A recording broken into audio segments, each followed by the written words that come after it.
ഇന്ന് വിഷുവല്ലേ, അപ്പോൾ എൻ്റെ വക എല്ലാവർക്കും ഹാപ്പി വിഷു ഗായ്സ്. ഇത് എൻ്റെ വീട്ടിൽ വെച്ച വിഷുക്കണിയാണ് ഗായ്സ്. എങ്ങനെയുണ്ട്? അടിപൊളിയല്ലേ?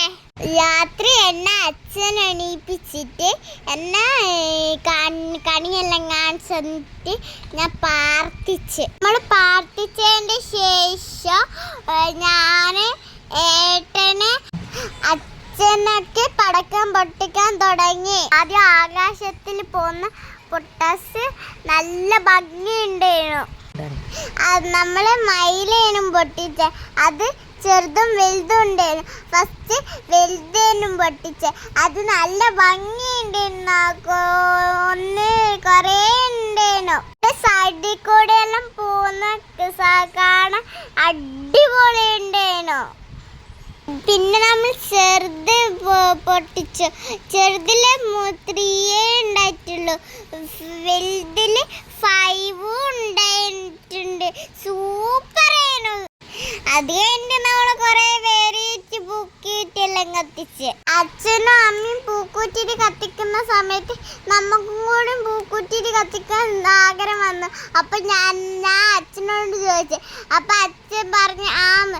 അപ്പൊ നമ്മൾ കത്തിച്ചെല്ലാം ഏട്ടൻ ഫസ്റ്റ് കത്തിച്ച്. ഏട്ടന് പേടി ഉണ്ടായിട്ടില്ലേനു, എനക്കും പേടി ഉണ്ടായിട്ടില്ലേനു. പിന്നെ ഇത് അച്ഛൻ കത്തിച്ച പൂക്കുറ്റിയ ഗായ്സ്. അതിന് ശേഷം ഞാൻ വന്ന് പൊട്ടിച്ചേനു. എനക്കൊരു പേടി ഉണ്ടായിട്ടില്ല ഗായ്സ്. അതിൻ്റെ ശേഷം ഏട്ടൻ വന്നിട്ട് ലാസ്റ്റ് പൂക്കുറ്റി ഏട്ടൻ കത്തിച്ചു. ഇതിന് ശേഷം നമ്മൾ കുളിച്ച് മാറ്റി അമ്പലത്തിൽ പോവാൻ റെഡിയായി. ഞാനും അച്ഛനും അമ്മയും ഏട്ടനാണ് പോയത് അമ്പലത്തില്. ആൻറ്റി പുതിയ വിഷുക്കോടി എങ്ങനെയുണ്ട്? അടിപൊളിയല്ലേ? അങ്ങനെ നമ്മൾ അമ്പലത്തിലെത്തി. നമ്മൾ പുഷ്പാഞ്ജലിയെല്ലാം വാങ്ങിച്ച് ഷീറ്റെല്ലാം മുറിച്ച് നമ്മൾ പ്രാർത്ഥിച്ച് ഞാനും വേണം മഞ്ചാടി വാരി കളിച്ചു. അവിടെ പൂജാരി മസാല തന്നു, കൂട്ടത്തിൽ കൈനീട്ടം തന്നു. ആരുന്നിറങ്ങി നമ്മളെ വേറെ അമ്പലത്തിൽ പോയി.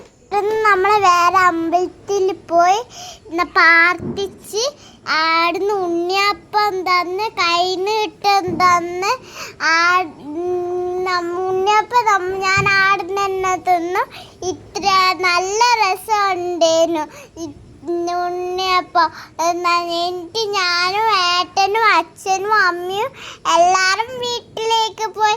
ഇത്രയൊക്കെയല്ലോ. അതിന് അടുത്ത വ്ളോഗിൽ ബൈ.